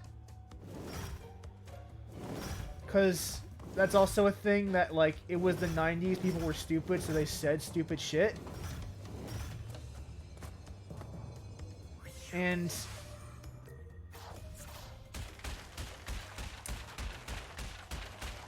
it was a much different time, which is probably why they replaced her with Coco in literally every game that follows this. Like, Tawna only ever shows up in this game and literally no other Crash Bandicoot games aside from, at this point, I think the CTR remake. There's actually a canon reason. Apparently, after the game, canonically, she dumps Crash for Pinstripe. So, I don't know what they're trying to say about that, but whatever. Tawna is probably a mistake. I don't know what they were thinking designing her. I don't know why they did what they did. I guess aside from it was 90s and you just did that in the 90s. But to be honest, good riddance. Like, that was a design from a time where we were a lot dumber as a society.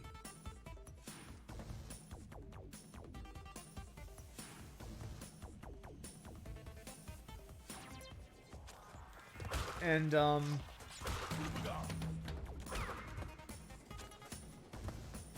you can kind of see, like, the 90s attitude, kind of throughout Crash 1, specifically, but also the entire franchise. Like, this is very much a product of its time. It is very 90s in its visual aesthetics, its gameplay design. It feels like an old game. And then you come back to something like Spyro, where, like, you do get kind of that 90s style, but it still plays... Like, you can play Spyro 1 today, and it feels like a game of the modern era. More or less. Like, it feels like one of those retro throwback games where they took what was good about the 90s and made it into a good platformer by dishing all the shit that no one actually liked about that era.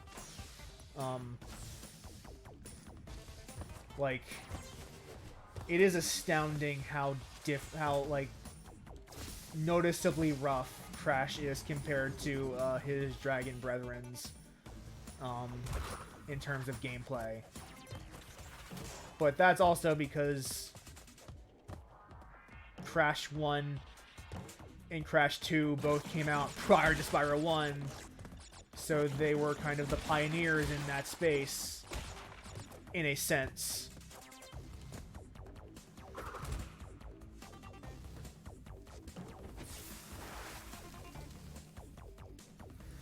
So it's kind of weird to think about this trilogy, especially in the context of a modern day, like, 2019 product. Because that's what it is now.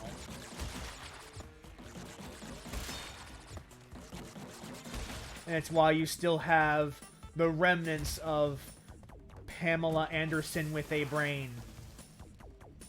In quotes.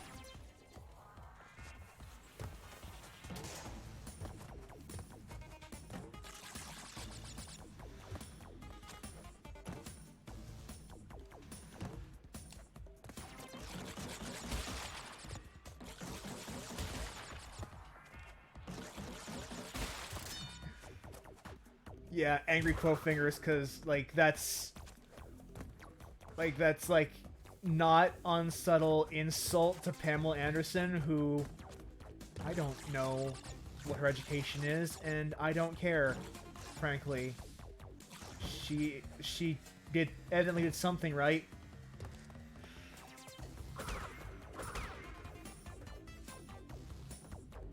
I don't know how smart Pam Anderson is, and it doesn't matter if she's smart or not. That's not something you say about somebody.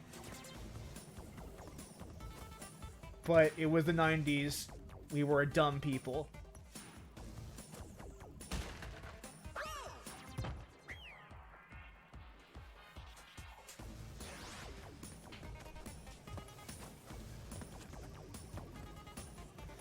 There were just some things you could get away with then that you can't get away with now, and honestly shouldn't have been able to get away with them in the first place.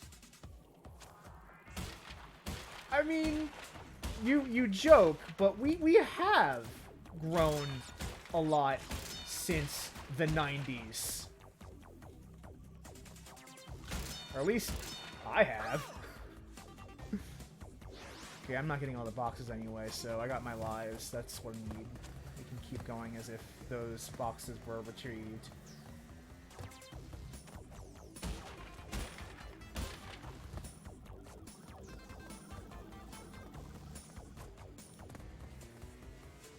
And jump there.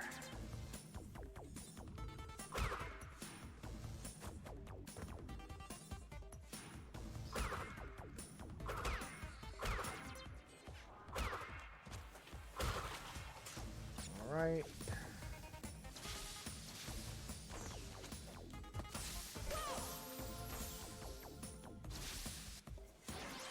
Some of the timings on these obstacles kind of suck.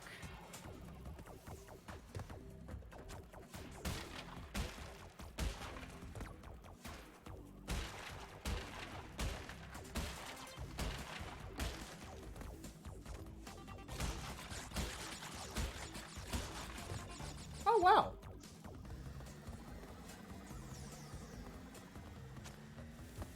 I did not expect to do that properly. Yeah, Crash is a very fragile flower.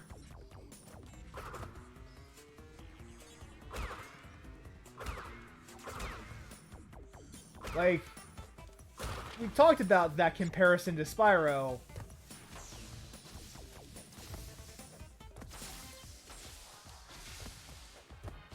Like, Spyro can take several hits before he gets KO'd, whereas Crash only gets the one. And that's just a whole different platforming style. Oh, we got the Jemmy.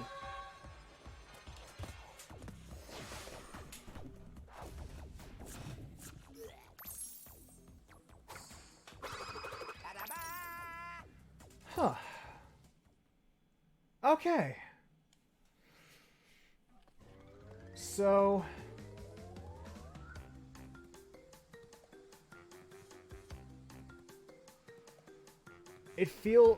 It feels weird leaving it hanging since we are basically almost done the game. There are only a couple levels left. But some of them are really hard levels. So what I'm probably going to actually do is I'm going to stop for now. We're going to... It's saved. It auto-saved. That's good. And... next time we're going to complete this and probably also start Spyro 2 from the looks of it, because we made a lot of progress in a very short amount of time. And until then, take care, and I will see you guys next week. Bye!